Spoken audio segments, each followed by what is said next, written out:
बिस्मिल्लाहिर्रहमानिर्रहीम, अस्सलाम वालेकुम। नूरुल आपकी खिदमत में हाजिर है। जजेस और जनरल्स भी जवाबदेह होंगे या नहीं होंगे? वैसे उन्हें जवाब देने के लिए बुला कौन रहा है? और अमेरिका की गुलामी में इमरान खान साहब और मौजूदा हुकूमत दोनों साथ साथ इकट्ठे ही आगे चल रहे हैं, कसर किसी ने भी नहीं छोड़ी हुई। और जनाब परवेज़ इलाही साहब को पार्टी सदारत मिलेगी या नहीं मिलेगी, और अब तक क्या मिला है, और बाकी कारकुनान जो गिरफ्तार हुए थे जेल भरो तहरीक में, जिसका वो ड्रामा ही फ्लॉप हो गया, वो ख़त्म हो गया। इमरान खान साहब ने बाकायदा उस पर यू टर्न का ऐलान कर दिया है। वो लोग कहाँ तक पहुँचे हैं, ये सब खबरें तो हैं, लेकिन सबसे पहले जो कल फैसला आया है सुप्रीम कोर्ट का, कि सुप्रीम कोर्ट के फैसले में कौन फतह याब हुआ है और किसकी शिकस्त हुई है, किसने ढोल बजाने हैं, किसने रोना है और किसने मिठाइयाँ खानी हैं। बातें तो कल से चल रही हैं, लेकिन क्या फैसला वाकई इतना क्लियर है? तो जनाब सुप्रीम कोर्ट ने फैसला सुना दिया है। जो सुओ मोटो था उसको, मतलब वो अपने इख्तिताम को पहुंचा, सुओ मोटो एक्शन, लेकिन मसला क्लियर नहीं हुआ है। इलेक्शन अभी भी नहीं हो रहे। सुप्रीम कोर्ट ने फैसला यह दिया है कि 90 दिन में इलेक्शन होने चाहिए। सब मानते थे कि 90 दिन में ही होने चाहिए, किसी को एतराज़ नहीं है, आईन और कानून में ये लिखा हुआ है, लेकिन इसकी तारीख कौन देगा और कब होंगे, किस तारीख को होंगे, ये अभी भी क्लियर नहीं हुआ है। सुप्रीम कोर्ट ने फैसला ये दिया है कि इलेक्शन कमीशन की मुशावरत के साथ सदर पाकिस्तान पंजाब असम्बली के इलेक्शन की डेट अनाउंस करेंगे और केपी इलेक्शन की डेट गवर्नर केपी अनाउंस करेंगे। तो जब इलेक्शन कमीशन से मुशावरत होगी तो इलेक्शन कमीशन की तो अपनी रिजर्वेशंस हैं, उनके तो अपने मसाइल हैं। वो बताते हैं कि हमारे पास फंड्स नहीं हैं, हमारे पास सिक्योरिटी के लिए लोग नहीं हैं, हमारे पास वो जो प्रोसेस के लिए सारे प्रोसीजर होना है उसके लिए अमला नहीं है। ये सारे मसाइल अपनी जगह हैं। तो अदालत ने वैसे भी उसमें ये गुंजाइश रख दी है कि अगर 9 अप्रैल को इलेक्शन नहीं हो सकते तो कोई और डेट अनाउंस कर दी जाए। तो जब कोई और डेट होनी है और अगर वो 90 डेज वाला मामला गुजर ही जाना है तो फिर कुछ भी हो सकता है। वैसे तो हमारे दोस्त सईद चौधरी साहब अपने ट्वीट में ये कह रहे हैं कि फैसला उड़ गया है। 4 जजेस के इख्तलाफी नोट मौजूद हैं। वो 2 जजेस जिनको चीफ जस्टिस साहब ने अलग कर दिया था बेंच से, अतर मनिल्ला साहब और जमाल मंदोखेल साहब, उन दोनों के भी इख्तलाफी नोट थे और बेंच में मौजूद 2 जजेस ने और मजीद इख्तलाफी नोट दे दिए। तो 4 जजेस का इख्तलाफी नोट है और 3 ने उसके हक में फैसला दिया कि ये मेंटेनेबल था और सुओ मोटो पे एक्शन हो सकता था। तो असल में तो सुओ मोटो ही उड़ गया है। वैसे वाकई चीफ जस्टिस साहब फंस गए हैं। अच्छा, उसूलन तो उन्हें इसको वैसे डिस्पोज ऑफ कर देना चाहिए था, बता देना चाहिए था कि वो इस पर नहीं चल सकते और इसको वापस जहां इसका असल फोरम था, हाई कोर्ट्स, जहां पर ज़ेरे समाअत हैं केसेस, वहां भेज देना चाहिए था। लेकिन उन्होंने तो फैसला किया हुआ था कि हमने ये करना है और डेटें दे रहे थे कि आज कर देंगे, कल कर देंगे, तो उन्होंने कर दिया। अच्छा, अब इसका इम्प्लीमेंटेशन कैसे होगी? ये कोई वाहिद फैसला नहीं है। मैंने कल भी आपसे जिक्र किया था कि इस्लामाबाद में बल्दियाती इलेक्शन के हवाले से ये ऐसा फैसला एक मरतबा पहले एक अदालत का आ चुका हुआ है कि उन्होंने कहा जी हाँ जी कल इलेक्शन करा दे, तो वो कल तो गुजर गए, इलेक्शन तो नहीं हो सके। अच्छा, अब खामोशी है, उस पर क्या करें? इसी तरह ये वाला फैसला भी इतनी तारीख पे करा दें, इतने दिन में करा दें, इस तरह के बहुत सारे इश्यूज थे। इवन जजेस के एतराज़ात जो थे, जो कि वैलिड एतराज़ात थे, उन्हें कम से कम सुनना चाहिए था। लेकिन और वो सुप्रीम कोर्ट में ब्रदर जजेस होते हैं, सब बराबर होते हैं। हाँ, इंतज़ामी इख्तियारात चीफ जस्टिस के पास हैं और बाकी सबका फैसला बराबर होता है, इक्वली उसमें है। तो क्या सीनियर मोस्ट जजेस को आउट करके या हम ख्याल ग्रुप का और हम ख्याल बेंच के बारे में जो बातें होती हैं, जो कहानियाँ बनाई जाती हैं, क्या हम उनको मज़ीद हवा दे रहे हैं? उसी तरह से बातें हो रही है। फिर वो जजेस जो कंट्रोवर्शियल हो गए थे, मतलब उसके साथ कैसे चल सकता है? इवन सुप्रीम कोर्ट के चीफ जस्टिस के बारे में जब सिटिंग जज ये रिमार्क्स दे दें कि आपने कोर्ट में कुछ और डिसीजन सुनाया था पढ़ के जब आप फैसला लिखवा रहे थे, और जो राइटिंग में आया वो मुख्तलिफ है, तो ये तो सीधा सीधा सा वैसे ही मेरा ख्याल है, चूँकि जजेस को इस्तिस्ना हासिल है सब चीज़ों से, वरना 62, 63 भी इसी किस्म की चीज़ें हैं कि जब कोई बयान चेंज हो जाए, गलत बयानी हो जाए, कोई बात छुपाई जाए, कोई झूठ बोला जाए, सारी चीज़ें इसी खाते में आती हैं। लेकिन चूँकि जजेस जो है वो कस्टोडियन है आइन के, और आइन ने दस्तक दे दी थी और वो जंजीर अदल हिला दी गई थी और वो घंटा जो है मंदिर का वो बज चुका था, तो अब तो फैसला होना था, तो फैसला हो गया है। इमरान खान साहब खुश है कि उनके हक़ में फ़ैसला हो गया है और मौजूदा हुकूमत खुश है कि हमारे हक़ में फ़ैसला हो गया है। मतलब ये भी कमाल है वैसे कि हमारे यहाँ अक्सर फैसले, वैसे तो अदालत में ये अनाउंस कर दिया जाता है कि ऐसा फैसला आएगा जो फ्री कैन को काबिल कबूल हो, यानी सबके लिए काबिल कबूल हो। और अक्सर फैसले ऐसे आते हैं जिस पे फौरी तौर पे एक फ्रीक खुशियां मना रहा होता है, बाद में पता चलता है कि ये तो दूसरे फ्रीक के हक में है।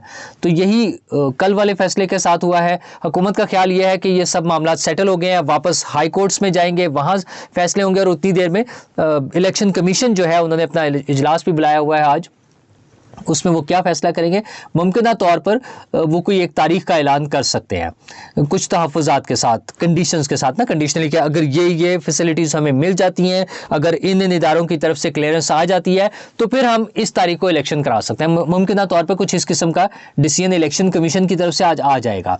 फिर वो सदर साहब को ख़त लिखेंगे, उसमें तारीख दे देंगे, फिर वो तारीख अनाउंस होनी है। हाँ, मुमकिन है उस वक्त तक इमरान खान साहब और उनकी पार्टी एक मरतबा फिर अदालतों में पहुँच रही हो कि ये डेट ठीक नहीं है और इसमें ये मसला गलत है, और ये सारी चीज़ें इसी तरह से अदालती कार्रवाई के साथ साथ चलती रहेंगी। वैसे इमरान खान साहब ने इस पर मुशावरत शुरू कर दिया और उन्होंने मुशावरत की है सबसे पहले अपनी पार्टी के टू बी प्रेसिडेंट जो अभी अनाउंस नहीं हुए हैं, परवेज़ इलाही के साथ।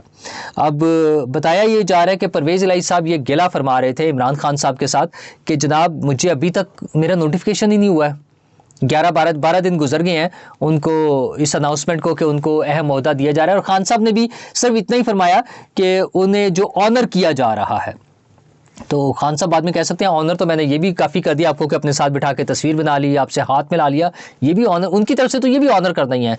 लेकिन वो अपनी तरफ से पार्टी के सदर बन चुके हुए हैं, जबकि पार्टी की जो दीगर क़यादत है वो शायद उन्हें कबूल करने को तैयार नहीं है, क्योंकि अल्टरनेट क़यादत के तौर पे वो सामने आ रहे हैं। अच्छा, और कल भी यही हुआ कि जब परवेज़ इलाही मिलने गए हैं इमरान खान साहब से और वो अपने ये गिले शिकवे कर रहे थे, तो उन्होंने अपनी बात, उनका ख्याल ये था कि शायद फवाद चौधरी भी उनके खिलाफ चल पड़े, बात कहीं और निकल जाए, इसलिए वो उन्होंने खामोशी मुनासिब समझी। लेकिन बहरहाल वो कैंडिडेट हैं पार्टी की सदारत के, उन्हें भी पता है और पार्टी के दीगर ओहदेदारान को भी पता है कि इमरान खान साहब ने नाअहल हो जाना है। और उनकी नाअहली के हवाले से जो काम सारे मामला चल रहे हैं, तोशाखाना केस में उनकी 7 मार्च को उनकी पेशी है, और टेरियान वाइट उनकी जो बेटी है उनके केस में उनकी 8 मार्च को पेशी है।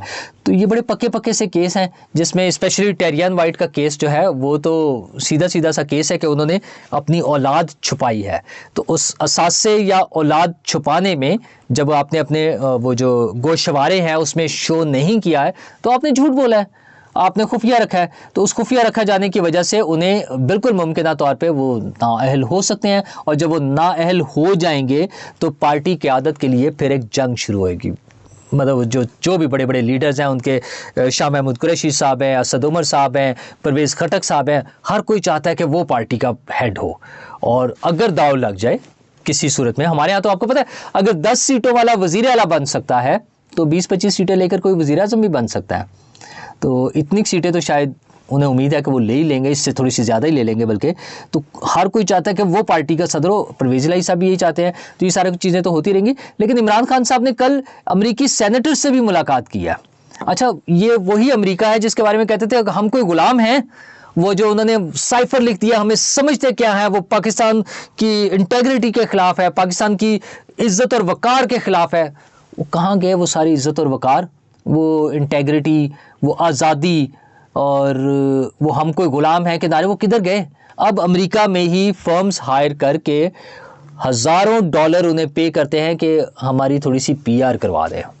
जो बड़े बड़े अमेरिकन्स हैं उनके सिस्टम में, जो बड़े बड़े लोग हैं, उनसे हमारी मुलाकात करा दें, हमारी PR अच्छी करा दें, हमारे रवाबित अच्छे करा दें। ये टोटल कुल मिला के कहानी है। अब उनके तरले मिनते हो रहे हैं। अच्छा जी, करते रहें आप। जो लोगों को दिखाने के लिए वो एक डिफरेंट फेस होता है, जो रियलिटी है वो और है, वहाँ जाकर तरले मिनते करें। लेकिन वो अकेले ही नहीं है, यही काम हुकूमत के मामलात में भी नज़र आ रहा है। अगरचे वो पहले से चलता आ रहा है, तमाम हुकूमतों के दौर में यही कुछ होता है। तो वो PAC की मीटिंग थी, PAC की मीटिंग में नूर आलम साहब जज्बाती आदमी है। जज्बाती मैं इसलिए कह रहा हूँ कि वो बाज़ फैसले इस तरह के कर जाते हैं जो शायद एप्लीकेबल ना हो, जिनकी एप्लीकेशन शायद ना हो सकती हो। तो इस तरह के फैसले भी कर जाते हैं, वो सुना देते हैं, बातें कर जाते हैं। अच्छा बहरहाल, लेकिन अच्छी बात यह है कि जब कोई बात होती है तो उससे कुछ खैर की उम्मीद होती है, कोई प्रोसेस तो आगे चले। तो अब उन्होंने कल पब्लिक अकाउंट्स कमेटी में कहा है कि जजेस और जनरल्स, अगरचे उन्होंने सिर्फ रिटायर्ड की बात की है, कि उनके असासे और उनके जो मराआत हैं वो डिक्लेयर होनी चाहिए। असासे तो वो तो आपको पता है, जनरल बाजवा साहब के बारे में जो बातचीत हुई है, उनके जो डिक्लेयर्ड असासे यानी उनकी जो टैक्स रिटर्न्स हैं उसकी मालूमात देने पर भी बंदा गिरफ्तार हो चुका है। तो बाकी और किसी का क्या हो सकता है। तो अब उन्होंने कहा है कि इनकी जो मराआत हैं, मतलब इन्हें पेट्रोल कितना मिल रहा है, इन्हें पेंशन कितनी मिल रही है, इन्हें और क्या क्या चीज़ें मिल रही हैं, ये सारी चीज़ें पेश की जाए। बहुत अच्छी बात है। सब वो जो शफाफियत की जब बात करते हैं तो ये होना चाहिए, सबके बारे में होना चाहिए, लेकिन मुश्किल है नूर आलम साहब, ऐसा हो नहीं पाएगा। इवन जजेस आप देख लीजिएगा, वो तो साफ इनकार कर देते हैं, वो तो अपनी कोई चीज़ डिक्लेयर करने को तैयार नहीं है। और मौजूदा अदलिया में मुझे ऐसी कोई उम्मीद नहीं है, क्योंकि प्रीवियस हिस्ट्री हमारे सामने मौजूद है। वो पैसों का हिसाब देने को वो तैयार नहीं है, जो भर्तियाँ होती हैं उनका जवाब देने को वो तैयार नहीं है, तो ये कैसे बताएंगे वो। अच्छा, उसमें हालांकि हर्ज वाली कोई बात नहीं है, लेकिन शायद कोई शर्मिंदगी ऐसी हो, कोई गिल्ट फीलिंग हो कुछ लोगों की, जिसकी वजह से वो बताने से डरते हैं, या डरते तो नहीं है, खैर डरना तो एक आम आदमी को हो सकता है, डरता वो है जो अकाउंटेबल हो। तो सुप्रीम कोर्ट वालों को क्या डर है, वो तो अकाउंटेबल ही नहीं है किसी के आगे, तो वो उन्हें डरने वाला, हाँ शर्मिंदगी हो सकता है उन्हें कहीं फील होती हो कुछ लोगों को, इस वजह से वो ऐसे रूल्स बनाना चाहते हैं कि कोई बात बाहर ही ना जाए, किसी को पता ही ना चले। और इसी तरह जनरल्स के हवाले से मेरा नहीं ख्याल कि ये सारा कुछ मुमकिन हो सकेगा, लेकिन उन्होंने कह दिया तो देखते हैं क्या होता है। लेकिन वहीं पर एक बड़ी अहम बात ये हुई है, सेक्रेटरी पेट्रोलियम वहाँ पर मौजूद थे। तो सेक्रेटरी पेट्रोलियम ने बताया कि ईरान और पाकिस्तान की जो गैस पाइपलाइन थी उसका मसला है, और हमने अमेरिका को कहा है कि या तो हमें 18 अरब डॉलर दे दें, चूँकि वो हमें फ़ाइन होगा, हमने रोकी हुई है, कंप्लीट नहीं कर रहे, तो या तो हमें 18 अरब डॉलर दें जो हम उन्हें जुर्माने के तौर पर पे कर दें, या फिर हमें गैस पाइपलाइन मुकम्मल करने की इजाज़त दे दें। कमाल है वैसे, अब हम अपनी ज़रूरत की चीज़ों के लिए अमेरिका से इजाज़त मांग रहे हैं क्या? इस स्टेटमेंट का तो यही मतलब है। अच्छा, मुमकिन है ये गलत रिपोर्ट हुआ हो, एंड आई विश, मेरी दुआ है कि शायद ये गलत रिपोर्ट हुआ हो। मैंने तो ये जंग की वेबसाइट पर ये ख़बर जो है नूर आलम साहब की डिटेल से, ये आप देख सकते हैं, उसमें ये पोर्शन है कि सेक्रेटरी पेट्रोलियम ने ये कहा है। अच्छा, पाकिस्तान को इस तरह के फ़ाइन पहले भी हो चुके हैं, 9 अरब डॉलर रेकोडेक के केस में फ़ाइन हुआ, एक और केस में कोई I think 90 million dollar fine हुआ था। कार के और रेकोडिक 2 में हमें बड़े बड़े फ़ाइन हुए हैं। अच्छा, ये नंबर्स आगे पीछे हो सकते हैं। तो हमने उन जजेस का क्या कर लिया? मुझे तो अब ये खबर पढ़ के लगता है कि शायद वो जजेस ने भी शायद अमेरिका के कहने पर किया हो, अमेरिका ने सोचा हो कि हुकूमत को कहने से आसान है कि एक जज से करवा लिया जाए, वरना किसने पूछता उस जज को। मतलब हमारे यहाँ तो जुल्म यह है कि हम इतने बड़े बड़े लॉसेस पर, इतने बड़े सानहों पर भी उनसे कुछ नहीं पूछ सकते। ये सानहे से कम नहीं है कि पाकिस्तान को अरबों डॉलर का फ़ाइन हो जाए, जहाँ 1 अरब डॉलर के लिए पूरी हुकूमत लेटी हुई है IMF के सामने। हुकूमत क्या, उन्होंने पूरे मुल्क को लिटाया हुआ है, ठीक है, माफिया मांग रहे हैं, हाथ जोड़े कर हजूर 1 अरब डॉलर दे दें। तो वहाँ पे अरबों डॉलर के फ़ाइन हमें हो जाते हैं, और कोई पूछता ही नहीं कि क्यों हुआ है, कौन जिम्मेदार है, किसकी गलती थी, किसी को पूछने की ज़रूरत नहीं है। पाकिस्तान के पैसे थे, गए, लोगों के पैसे थे, लोगों का तेल निकालें और टैक्स लगाएं, चीज़ों की कीमतें बढ़ाएं, पेट्रोल पर लेवी बढ़ा दें, एक तरफ 5 रुपये कम करें, दूसरी तरफ 7 रुपये की लेवी लगा दें, ठीक है, कोई फ़र्क नहीं पड़ता। अपनी पॉलिटिकल गेम्स भी चलती रहें, लोगों का तेल निकाल दें, ठीक है, फिर क्या हो जाएगा? लोग मर जाएंगे। कितने मर जाएंगे यार? 23 करोड़ लोग हैं, हमारे हुक्मरान समझते हैं कि कितने मर जाएंगे, हमने तो हुकूमत ही करनी है ना, तो 23 नहीं होगा तो 13 करोड़ रह जाएंगे, खुदा ना खास्ता। तो उनके हिसाब से तो चलता रहेगा काम, तो वो अपना काम चलाते रहेंगे। लोग तो गिरफ्तार भी हुए थे इमरान खान साहब की जेल भरो तहरीक में। खान साहब ने वैसे तो अब कह दिया कि वो उसको ख़त्म करने का ऐलान किया कर दिया, क्योंकि वो समझ रहे हैं कि उन्हें कामयाबी हासिल हो गई है सुप्रीम कोर्ट के फैसले से। ये तो आने वाला वक्त बताएगा कि कामयाबी हुई है या नहीं हुई। तो वो जो जेल भरो तहरीक में लोग पकड़े गए थे, उन्हें राजनपुर जेल भिजवा दिया गया है। असद उमर साहब पहले ही वहाँ पहुँच गए थे, उनके जो कुछ लीडर्स हैं उनके साथ, और अब टोटल वहाँ पर 84 लोग हो गए हैं। वो मैंने आपको कल भी बताया था, वलीद इकबाल साहब की वालदा जिस तरह से बरहम थी या नाराज़ थी, थोड़ा सा, माँ तो माँ होती है, उसको गुस्सा भी आता है। ओ एंड माओ वाला काम किया, माँ कहती है तेरी ऐसी की तैसी हो, अब भुगतो इसको, मैंने मना किया था ना इस काम से, तो तुमने ठंडा पानी पी लिया या आइसक्रीम खा ली, तुम्हें मना किया था ना, तो अब गला ख़राब हो गया ना। तो वो उन्होंने एन प्योर माँ वाली बात की है। ज़रा माँ कैसे बर्दाश्त कर सकती है कि बच्चे जेल में हो या कुछ हो, लेकिन बच्चे बड़े हो गए हैं, बच्चों ने सियासत करनी है, सियासत भी अपनी मर्ज़ी से करनी है, अपने मुफाद के लिए करनी है, और एक ऐसे शख्स के लिए करनी है जो जहाँ पर कोई कॉज नहीं है। अब बातों की हद तक तो जो मर्ज़ी बना लें, उनके चाहने वाले जो मर्ज़ी उसको कहते रहें, लेकिन हकीकत यही है कि कॉज कोई नहीं है, सिर्फ मुझे वापस लाओ, मेरी बारी दो, मेरी मर्ज़ी के मुताबिक सब कुछ चलाओ, ये टोटल उनकी कॉज है जिसके मुताबिक वो चल रहे हैं। और जनाब मरियम बीबी की भी पेशी आ गई है, उन्हें 10 मार्च को अदालत में तलब कर लिया गया। उनके ख़िलाफ़ एक दरख्वास्त दी गई थी कि उनके ख़िलाफ़ गद्दारी का मुकदमा बनाया जाए, और कि वो इदारों के ख़िलाफ़ और अदलिया के ख़िलाफ़ बातें कर रही हैं। तो गद्दारी का मुकदमा तो खैर किसी के ख़िलाफ़ भी नहीं होने चाहिए, वो चाहे आज़म सवाती साहब हों, चाहे इमरान खान साहब हों, या कोई भी हो, मतलब इस तरह के केसेस से तो नहीं। लेकिन चूँकि ट्रेंड चल रहा है, ये चलता रहेगा जब तक सियासतदान डिसीजन नहीं करेंगे कि किस तरह के मुकदमात बनाए जा सकते हैं। आइन में, कानून में तब्दीलियाँ हुकूमत ने, पार्लियामेंट ने करनी होती हैं, तो वो कर लें। और दूसरी बात ये, जब केस चलेगा तो फिर बातें भी तो खुलेंगी ना कि क्यों वो कह रही हैं। अगर किसी के ख़िलाफ़ बात कर रही हैं, अगर वो किसी जज के ख़िलाफ़ या किसी जनरल के ख़िलाफ़ बात कर रही हैं, तो फिर अगर जब अदालत में केस चलेगा तो उन्हें बताना होगा कि वो क्यों कर रही हैं, और वो बात पहुँचेगी फिर बड़ी दूर तलक। वो बात निकली है तो फिर दूर तलक जाएगी। तो जब मरियम बीबी बोलेंगी कि क्यों हुआ है, तो फिर सब लोग सामने होंगे। तो देखते हैं कि क्या क्या आश्कार होता है, कौन कौन से पर्दे हटते हैं, और हमें क्या क्या तमाशे देखने को मिलते हैं। ये चंद दिनों की बात है, बहुत तमाशे लगने हैं। जब तक इलेक्शन होना है तमाशे चलते रहने हैं। इलेक्शन पता नहीं कब होना है, तमाशे चल रहे हैं। इंतज़ार करें कि इलेक्शन हो जाए तो कुछ शायद तमाशे भी रुकें और कारोबार ज़िंदगी मुनासिब तरीके से चलना शुरू हो।